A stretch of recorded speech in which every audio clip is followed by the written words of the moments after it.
it's been a while since Americans heard anything about the ongoing negotiations in regard to Biden's Build Back Better agenda.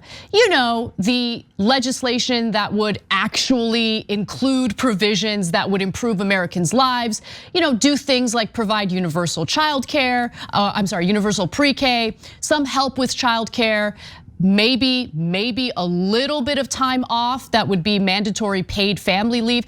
Those provisions that would really improve people's lives. Now it turns out, according to an NBC News reporter, Jesse Rodriguez, that Senate Democrats have decided to move on. In fact, they're shelving the Build Back Better agenda and instead allegedly focusing aggressively on voting rights. So Democrats apparently don't know how to win. They know how to pressure the American people over and over again in one election cycle after the next to vote for them. They know how to shame voters if they don't go to the polls and vote for them because they might feel uninspired by, the lack of representation they get from Democratic lawmakers. They know how to shame, they know how to fearmonger about the other side, they know how to campaign about what a monumental threat someone like Donald Trump is.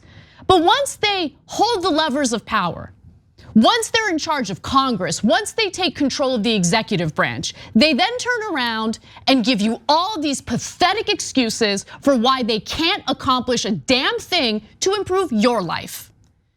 Now, let's take a little step back, okay? Because I want to give the full context for what really happened and why it is that I'm as salty as I am in this given moment, okay?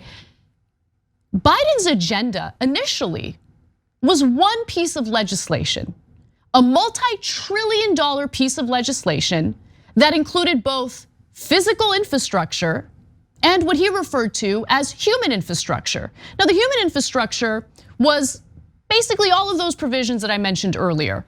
Okay, help with elder care, universal pre-K, paid family leave, all of these things that would actually help ordinary Americans.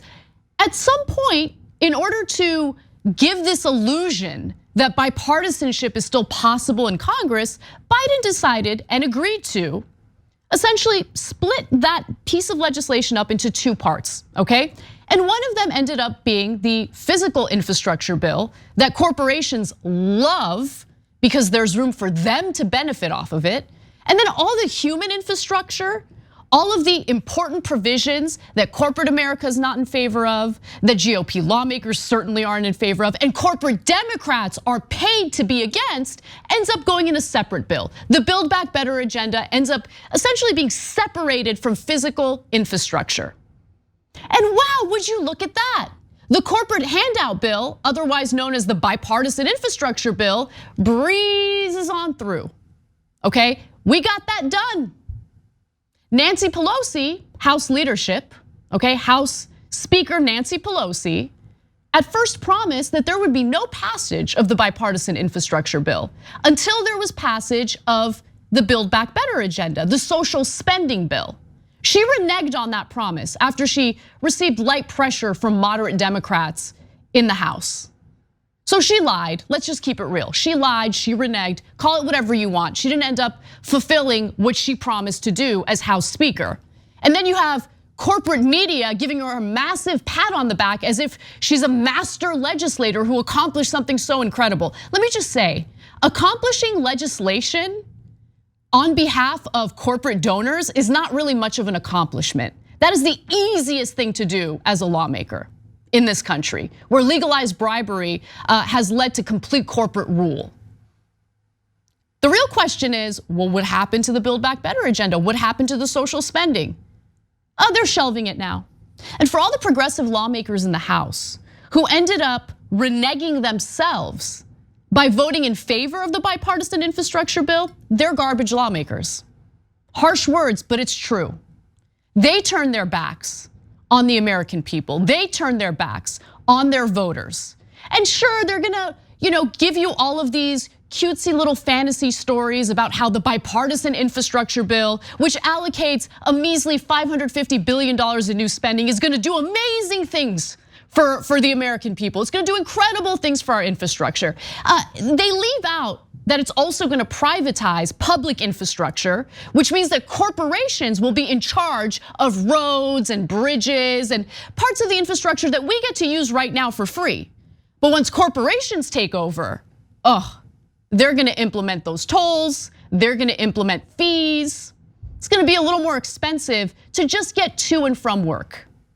So that's what they accomplished with the bipartisan infrastructure bill. The fact that you had Republican lawmakers also vote in favor of that bill tells you quite a bit. Means that their donors wanted it. Corporate America was salivating over it. If Biden was genuine in wanting to pass his full agenda, he wouldn't have split his legislation into 2 bills.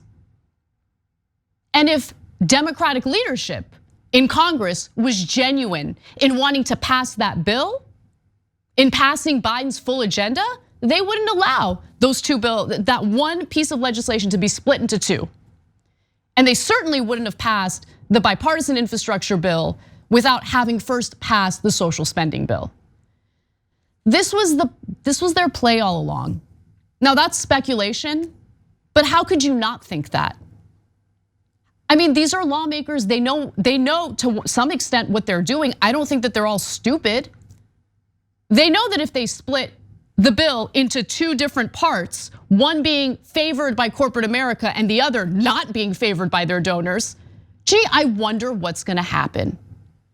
And after the leader of the Progressive Caucus, Pramila Jayapal, decided to fold and play ball with Nancy Pelosi and corporate Democrats, what does she get in return? You know what she got in return? Nancy Pelosi throwing a fit, not taking her seriously, not speaking to her for some number of days, according to a CNN article that we talked about on the show recently. What does she get in return? It's just so incredibly pathetic. Now let's go back to the claim that the Senate will now aggressively focus on voting rights. No, they won't. In order to pass a voting rights bill, whether it's the original voting rights bill that's more robust or Senator Joe Manchin's pared back voting rights bill, which does away with any provision that would reform campaign finance, they would need to reform the filibuster. They would need to either do away with or reform the legislative filibuster, which requires 60 senators to vote in favor of any piece of legislation in order for it to pass. You think you're gonna get 60 senators to vote in favor of a voting rights bill in a 50-50 split Senate? That ain't gonna happen. You think they're gonna reform the filibuster? That ain't gonna happen. You have at least 2 vociferous corporate Democrats in the Senate who refuse to do a damn thing about the legislative filibuster. And they have the audacity to now turn around and tell you, the American people, yeah, we're gonna shelve Build Back Better for now because we want to aggressively focus on voting rights. They're lying to you and they're insulting your intelligence. And so when the Democratic Party experiences the shellacking that they deserve in the midterm elections, don't let them tell you that they lost because of voter apathy. Don't let them tell you that they lost because people wouldn't get out the vote. Don't let them tell you that they lost because progressives like me want to hold them accountable for their gross, feckless behavior. They're the ones who failed. They're the ones who turned their backs on the American people. They're the ones who use the same games over and over again in every single election cycle. The thing that is incredibly unfair about all of this is that while they deserve to lose, there's no question that they deserve to lose. We don't deserve the Republican Party. We don't deserve these vicious lawmakers who essentially just focus on their hatred of people of color, their hatred of anyone who doesn't conform to their lifestyle and what they deem acceptable. I mean, the Republican Party is nothing more than manufactured culture wars day in, day out. We don't deserve that. They're not gonna do anything better for us. But Democrats, they lose and they lose on purpose. They're paid to lose by their donors. And really the only thing that gave me a little sliver of hope during the Biden administration was that progressives would really hold the line.